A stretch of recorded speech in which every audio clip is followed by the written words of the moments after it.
have admitted they were forced to do pro-Israel PR, essentially. This comes from Owen Jones, Battle Lines.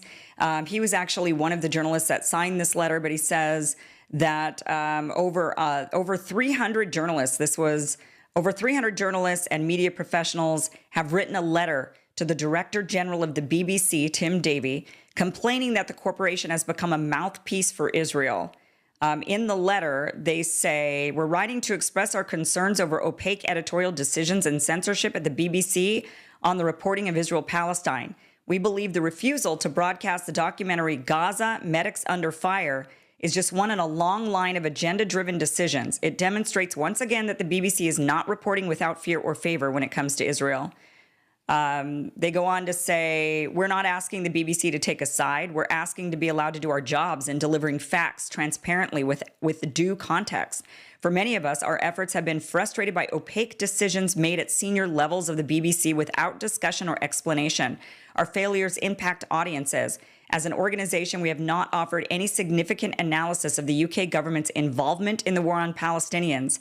We have failed to report on weapons sales or their legal implications. These stories have instead been broken by the BBC's competitors. It goes on to say, this hasn't been by accident, rather by design. Much of the BBC's coverage in this arena is defined by anti-Palestinian racism. The inconsistent manner in which guidance is applied draws into focus the role of Sir Robbie Gibb on the BBC's board and BBC's editorial standards committee. We're concerned that an individual with close ties to the Jewish Chronicle, an outlet that has repeatedly published anti-Palestinian and often racist content, has a say in the BBC's editorial decisions in any capacity, including the decision not to broadcast Gaza, Medics Under Fire. This conflict of interest highlights a double standard for BBC content makers who have themselves experienced censorship in the name of impartiality. In some instances, staff have been accused of having an agenda because they have posted news articles critical of the Israeli government on their social media.